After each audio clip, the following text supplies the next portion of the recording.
21 ಗುಂಟೆ. ಏನು ಉಳುಮೆ ಮಾಡೋದು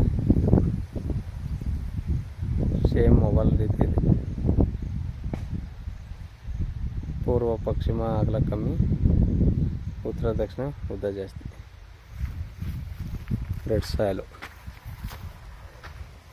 ಡಾಂಬರ್ ರೋಡಿಂದ 100 ಮೀಟ್ರು ಮಣ್ಣು ರೋಡು, ಅಂದರೆ ಅದು 30 ಅಡಿ ರೋಡ್ನಲ್ಲಿ ಸಮಸ್ಯೆ ಇಲ್ಲ.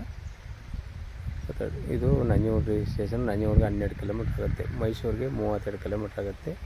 ಅಂದರೆ ಇದು ಪ್ರಾಪರ್ಟಿ ಎಸ್ ಟಿ.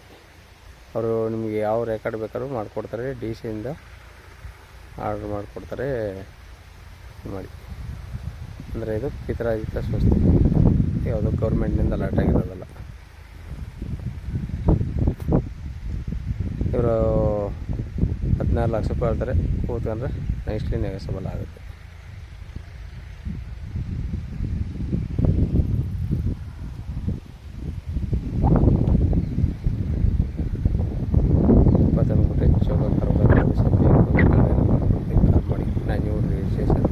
ನಂಜನಗೂಡಿಗೆ 12 ಕಿಲೋಮೀಟ್ರ್ ಆಗುತ್ತೆ, ಮೈಸೂರಿಗೆ 32 ಕಿಲೋಮೀಟ್ರ್ ಆಗುತ್ತೆ. ನಂಜನಗೂಡು ಪ್ರಾಪರ್ಟಿ.